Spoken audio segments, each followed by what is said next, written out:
নমস্কার বন্ধুরা, আমি আজকে চলে এসেছি আমার একটা নতুন ভিডিও নিয়ে। আমার বাড়িতে একটা মানি প্ল্যান্ট যেটা ছিল সেটা নতুন রূপে নতুন সাজে একটু গুছিয়ে রাখছি।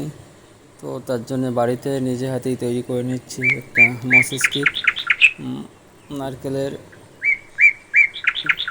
ছোবড়া মতলব নারকেলের যে ছালগুলো হয় সেগুলো নিয়ে আর একটা প্লাস্টিক কালো পাইপ দিয়ে দিলাম ওর ভিতরে।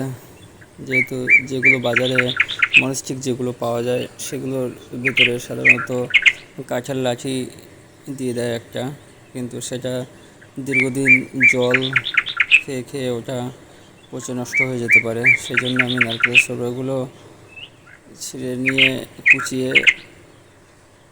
একটা প্লাস্টিক পাইপের মাধ্যমে একটা মনস্টিক তৈরি করছি। আর সঙ্গে মনস্টিকে নিয়েছি আপনার নারকেলেরই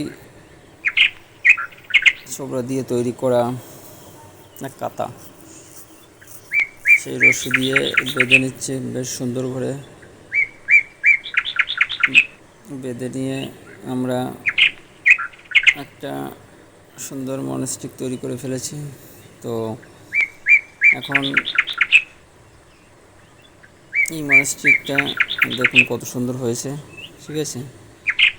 এটা আবার আমি বাড়িতেই তৈরি করেছি একটা সিমেন্টের টপ, ঠিক আছে। তো এই টপটাতেই আমার মানি প্ল্যান্টটা রিপোর্টিং করব, ঠিক আছে।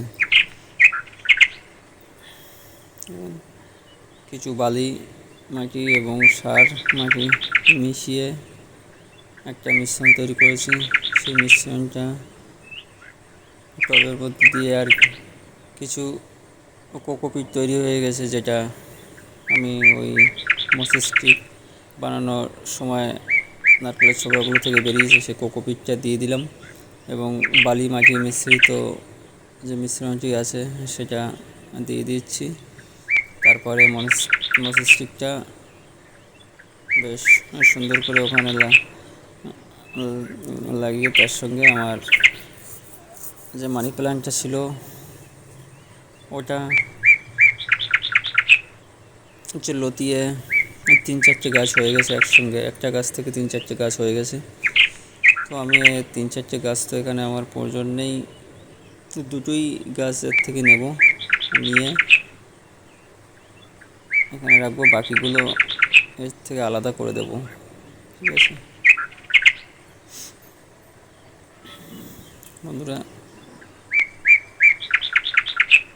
ভিডিওটা কেমন লাগছে একটু লাইক কমেন্ট করে জানাবেন, ঠিক আছে।